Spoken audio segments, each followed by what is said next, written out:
J'ai fait une thèse soutenue en 2006 sur les questions de sécurité en France, un sujet qui me passionnait, que j'aimais beaucoup.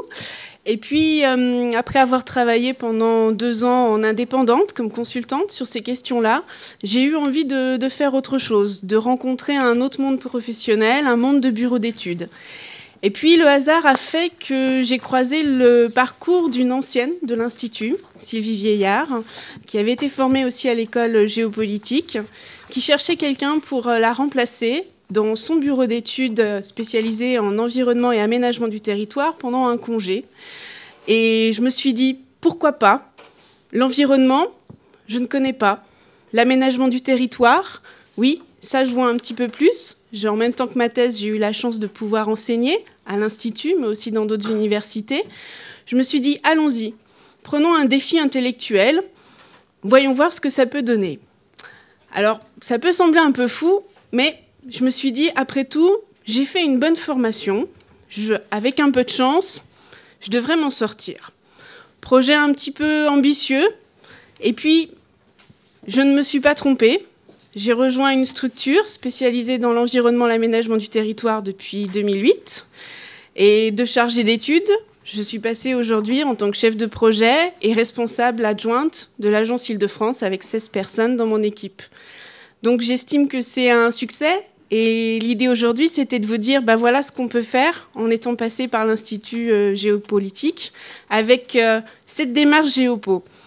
Comme point d'entrée, je vais vous expliquer comment, en sortant de cette formation de l'Institut français de géopolitique, on arrive à s'adapter, à être polyvalent et à être reconnu sur des sujets qui ne sont pas au départ notre spécialité, uniquement en essayant d'appliquer cette méthode qu'on nous enseigne, qu'on nous fait partager tout au long de notre master et au long de notre thèse.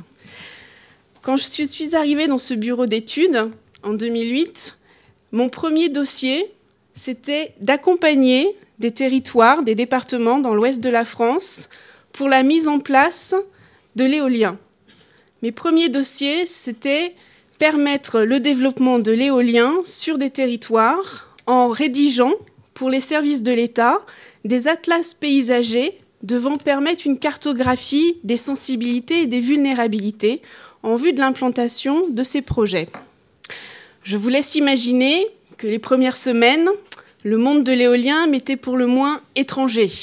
Et là, vous avez une caractéristique du travail en bureau d'études qui est la contrainte de temps. Vous avez une mission, vous avez 3 mois ou 4 mois pour la faire avec une obligation de résultat. Donc là, passé l'euphorie du premier moment, allons-y, un défi intellectuel un peu fou, se pose la question de comment est-ce que je m'y prends, sachant que je remplaçais quelqu'un, donc je n'avais pas forcément de support ou de référent. Eh bien, c'est dans ces cas-là qu'on fait comme si on était en train de reproduire une mini-thèse, mais vraiment dans une contrainte de temps beaucoup plus forte. À la limite, un très gros exposé.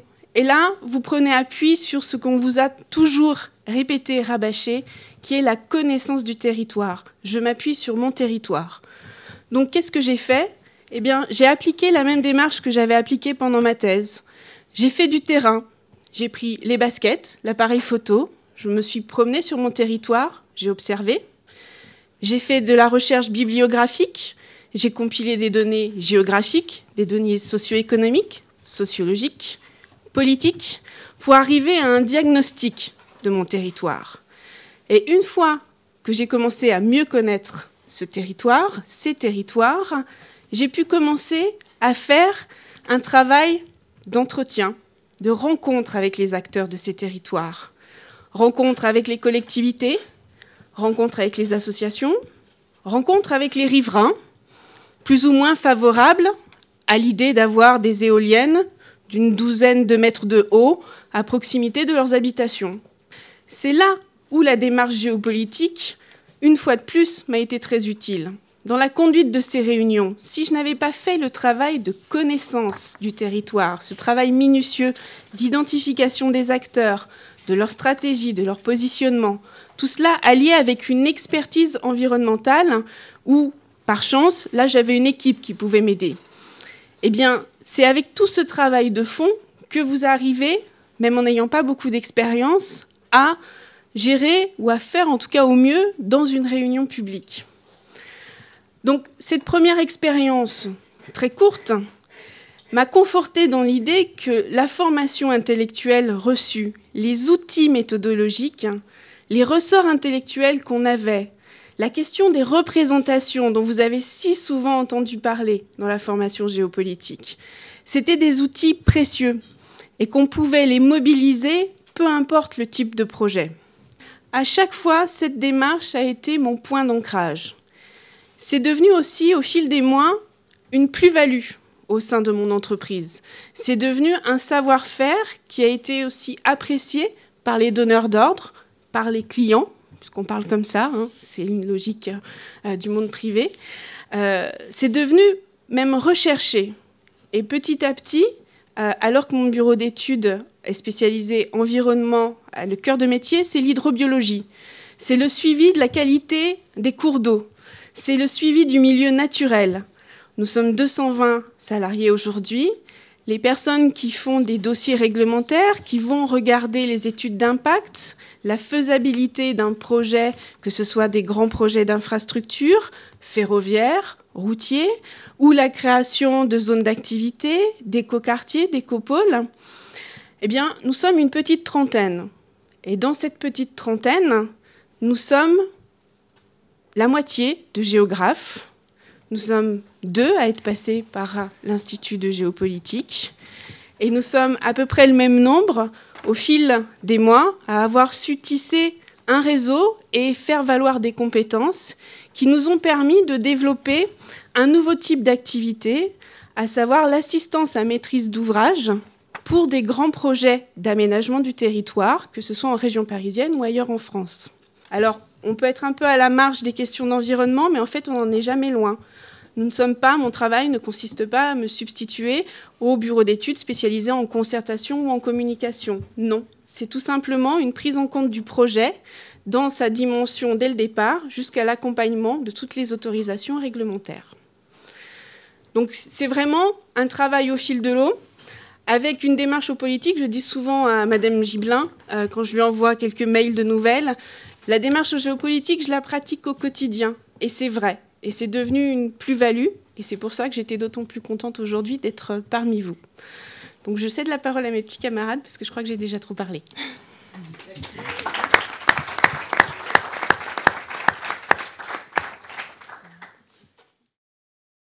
Bonjour à tous, rebonjour pour certains. Donc la question qui m'a été posée, plus que l'utilisation de la géopolitique locale dans ma pratique professionnelle, sortant juste de thèse, enfin juste il n'y a pas très longtemps, moins longtemps, donc je n'ai pas encore mis à profit.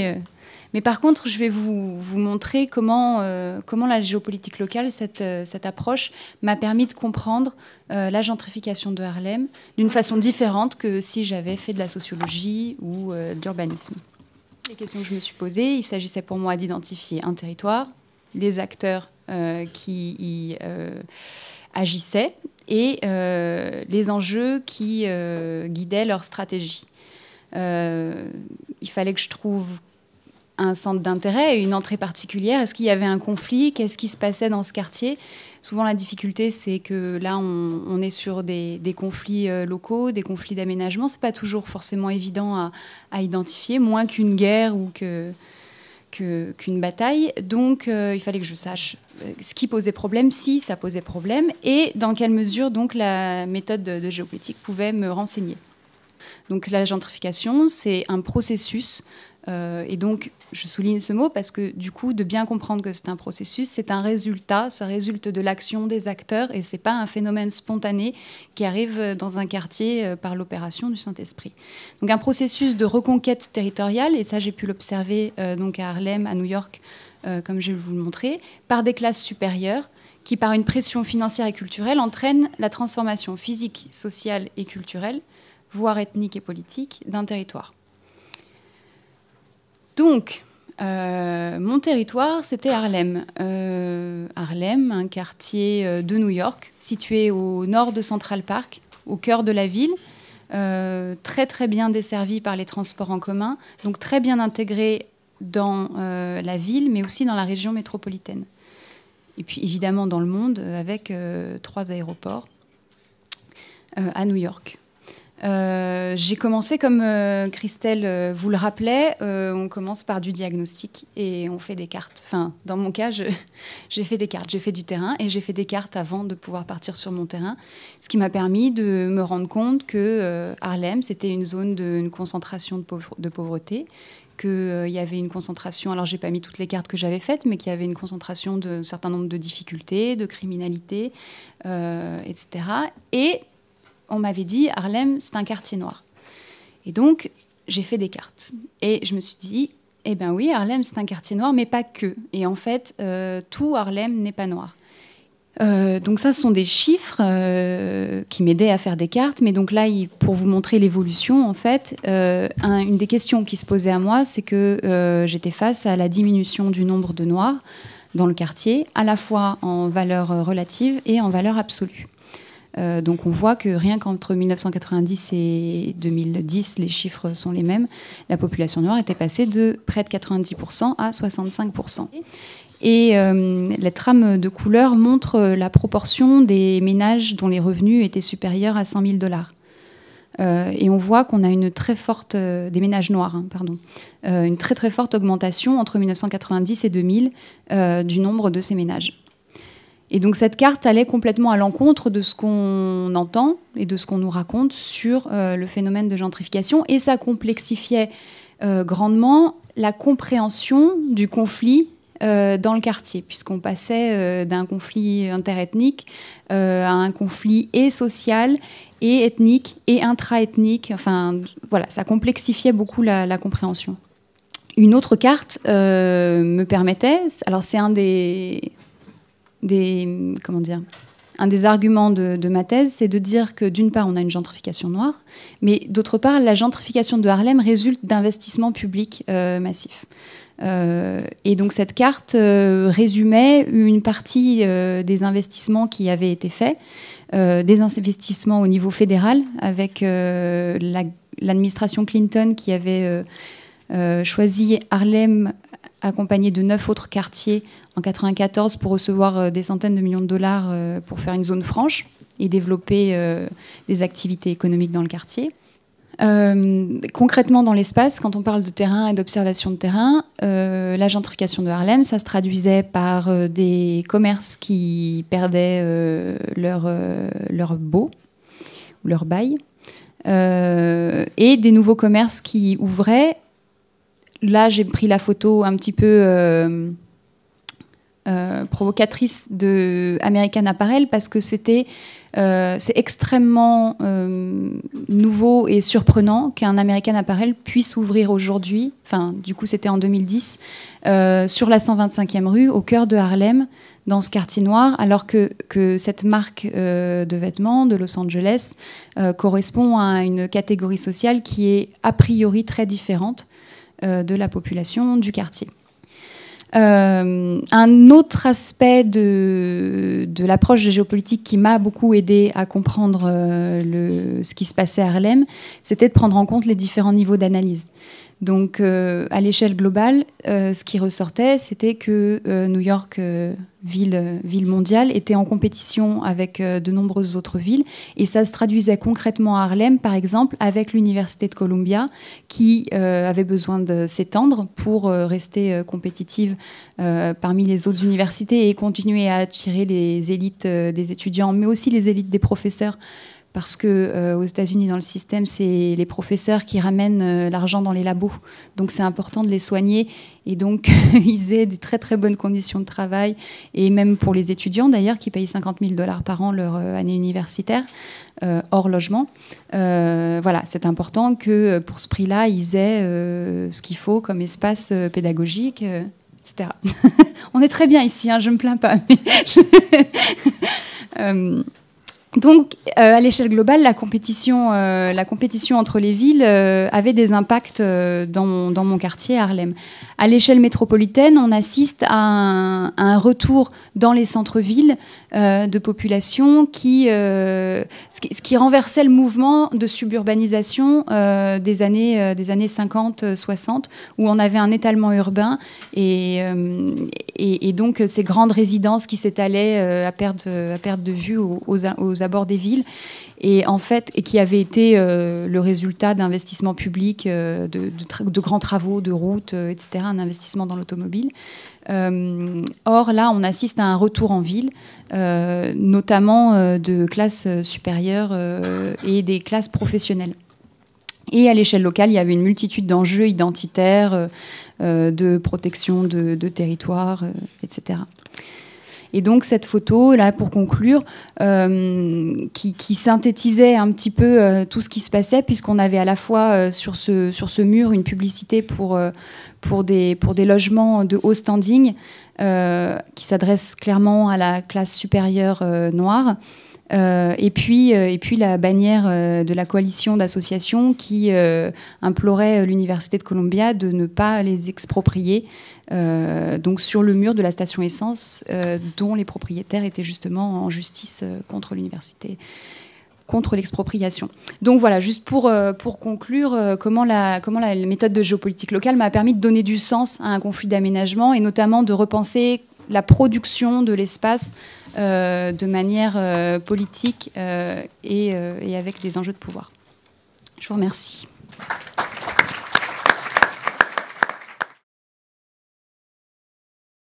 Voilà. Bonjour à tous. Moi, je vous propose de traverser l'Atlantique dans l'autre sens pour revenir sur le territoire métropolitain.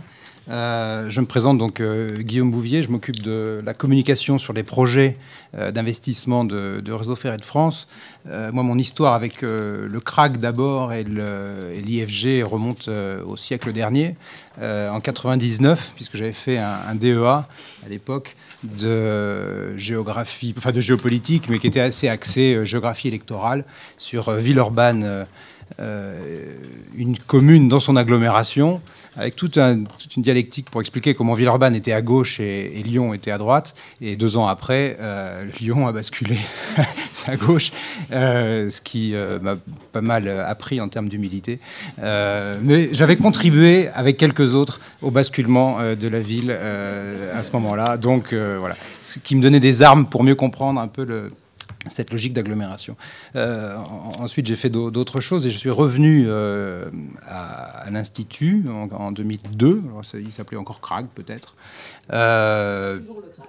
Et il existe toujours. Voilà, donc, il est à l'intérieur. Donc, voilà, pour faire une thèse, et je pense que c'était la première thèse CIFRE, avec un industriel, avec EDF, sur les relations entre les collectivités locales et l'énergie. Je vais mettre le compteur parce que sinon je suis capable de dépasser largement le temps imparti. Donc voilà, une thèse sur la façon dont les collectivités locales se positionnaient à l'époque face à l'ouverture du marché, face à la décentralisation du secteur énergétique. Et là où l'analyse géopolitique a été utilisée pour la première fois, et puis ensuite ça a donné lieu à une seconde thèse là, qui a été soutenue récemment sur un sujet assez proche. Voilà, je suis arrivé dans le secteur des transports et des réseaux par la suite, dans la région Rhône-Alpes que je connaissais bien justement, donc cette connaissance du territoire par la géographie électorale, par la géopolitique, avait quand même facilité les choses, parce qu'on nous demande, même si on passe de l'Isère à la Loire-Atlantique, souvent le point d'appui, illustrer sa compétence, elle part d'abord d'un territoire aussi, et ensuite on se rend compte que l'analyse, la capacité de comprendre une situation, elle est évidemment déployable à l'universel jusqu'aux États-Unis et partout ailleurs.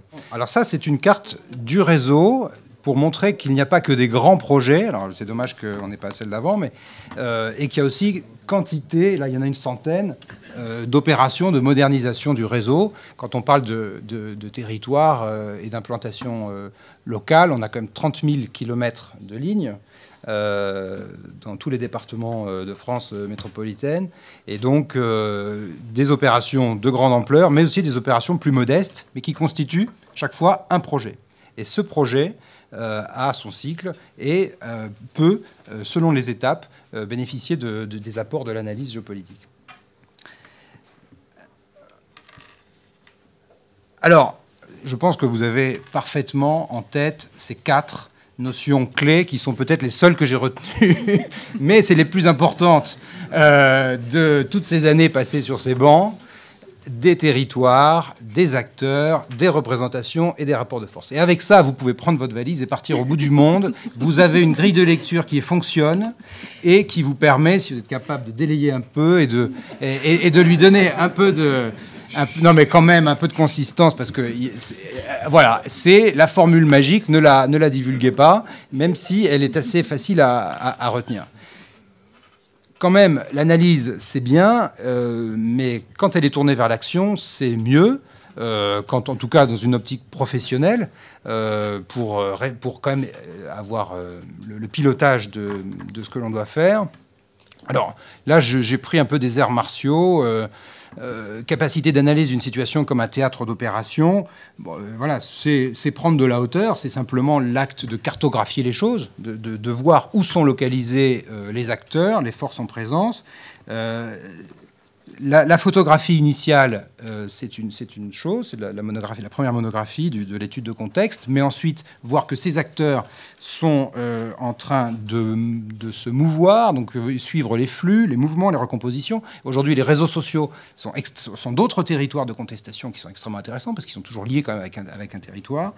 Les jeux d'acteurs. Aujourd'hui, on parle beaucoup de l'écosystème des entreprises. Enfin, bon, tout ça, c'est quand même extrêmement passionnant d'avoir un regard dynamique là-dessus. Une analyse tournée vers l'action, la réalisation d'un objectif, c'est là où l'analyse pure, c'est là où on passe à une dimension entrepreneuriale, industrielle. Quel est mon objectif ? Et là, je suis pas forcément hyper à l'aise parce que nous sommes aussi, nous, Réseau Ferré de France, un acteur parmi d'autres acteurs et qu'on a parfois du mal à identifier nos propres objectifs. C'est-à-dire qu'on a des projets qui sont rêvés, soutenus, débattus et nous, on n'est pas toujours les porteurs jusqu'au bout de nos projets, tout simplement parce qu'on ne les finance pas. En tout cas entièrement, enfin, ou en tout cas, on les finance minoritairement. Et ça, c'est une vraie question. Donc, quand on veut se tourner vers l'action, il faut d'abord déterminer son objectif. Une des premières choses que j'ai réalisées, mais ensuite les bureaux d'études maintenant le font beaucoup, c'est quand même la cartographie. Effectivement, moi, j'étais surpris quand je suis arrivé chez Réseau Ferré de France sur un projet. On avait donc là, la carte, je ne sais pas si elle est bonne, c'est le sud de Lyon. C'est une de mes premières cartes, hein. C'était quand même d'identifier où étaient les intercommunalités et surtout, ça avait été plus ou moins fait, mais surtout les circonscriptions électorales. Et ça, évidemment, le député maire de Vienne, qui était en plein milieu en jaune, là, c'était le premier acteur à rencontrer parce que sur ce territoire, on envisageait des études pour faire passer ce qu'on appelle un fuseau et ensuite un tracé. C'était notre acteur principal. Il avait vaguement été identifié comme ça, mais parmi d'autres. Alors que quand même, quand on regarde tout simplement un peu plus précisément, on y arrive. Ça, je vous en ai déjà parlé. Et ça, c'est d'autres exemples de cartes d'études de contexte. Alors, je dirais juste en conclusion que l'analyse géopolitique, c'est un bagage extrêmement important, c'est un réflexe, c'est une grille de lecture qu'il faut aussi relativiser parce que elle a, je dirais, 2 biais. Toute scène humaine n'est pas forcément un théâtre de conflit. Ma femme me le dit de temps en temps. Parce que l'analyse géopolitique, ça finit par se transmettre à la maison. Et donc, voilà, les choses peuvent aussi être apaisées. Ça, c'est le premier biais. Le deuxième biais, c'est peut-être lié à la distanciation, une tendance au cynisme, et qu'il faut arriver à gérer. Et du coup, articuler cette lucidité qu'apporte le regard distancié sur les choses, et puis quand même les convictions qu'il ne faut pas perdre de vue. Voilà. Je vous remercie.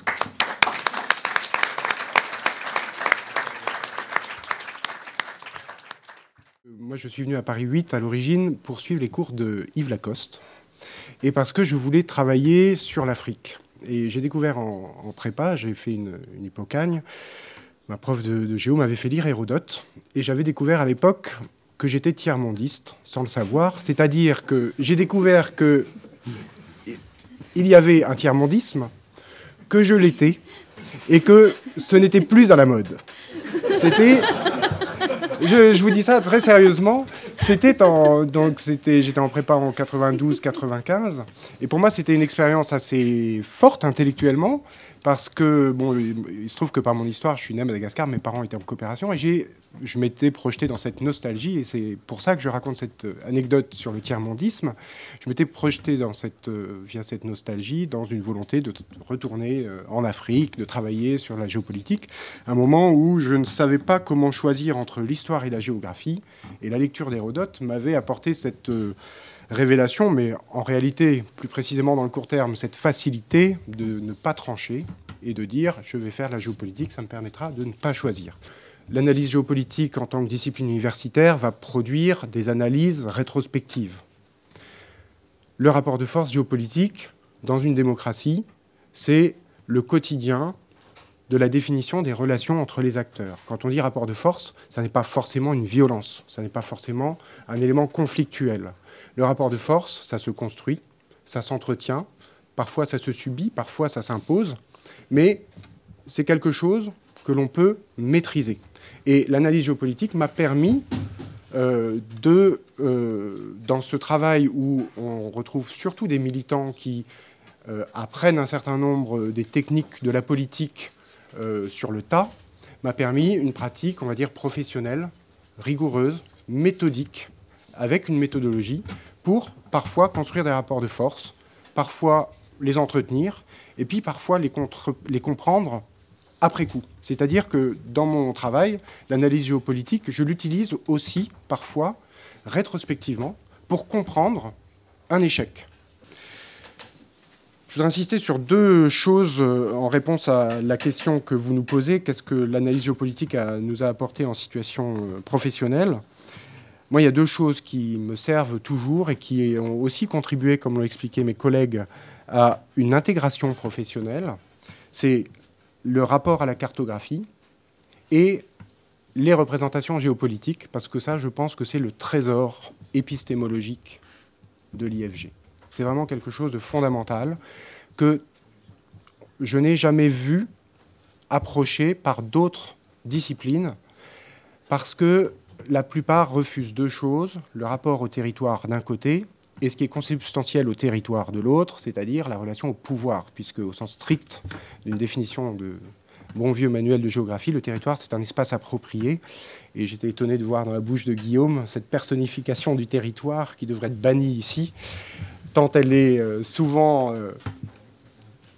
utilisée un peu à tort et à travers, notamment par les élus, quand ils parlent des territoires, pour revendiquer une légitimité, revendiquer finalement une espèce de droit de veto, cette référence au territoire symbolisant finalement la société, la communauté, en fait une espèce de fourre-tout qui n'est jamais délimité, mais qui permet de faire référence en réalité à des éléments politiques assez importants qui sont les finances publiques, puisque les territoires aujourd'hui ce sont les collectivités locales, et puis un certain nombre de forces de mobilisation qui sont construites et constituées dans le cadre des relations très complexes qu'il y a entre ces collectivités et un certain nombre d'acteurs qu'on va appeler leurs partenaires par le biais d'échanges, qui sont des échanges financiers, par le biais de subventions, par le biais de partage de projets, et qui permettent la consolidation d'un processus identitaire qui n'est, je dis processus parce que ça n'est jamais terminé, ça n'est jamais fini, et l'analyse géopolitique nous permet de suivre l'évolution et les rebondissements de cette composition. La notion de représentation géopolitique, pour moi, me permet régulièrement, quand j'ai un problème dans le traitement de mes dossiers, alors pour être concret, un directeur de cabinet n'a pas beaucoup de temps pour réfléchir, c'est surtout une gare de triage, donc il a peu de dossiers à lui, et il se trouve que moi j'ai eu la chance de traiter quelques dossiers lié à cette expérience et à cette pratique géopolitique. Donc, quand j'étais à la région, le travail sur la réunification, Et puis, alors c'est l'exemple que j'aurais voulu développer, mais on n'en aura pas le temps. Il faut savoir que tout le débat sur le Grand Paris a eu des répercussions assez importantes en Normandie. Et c'est une de mes fiertés d'avoir été à la manœuvre pour construire la demande de Caen d'être partie prenante au Jeu du Grand Paris.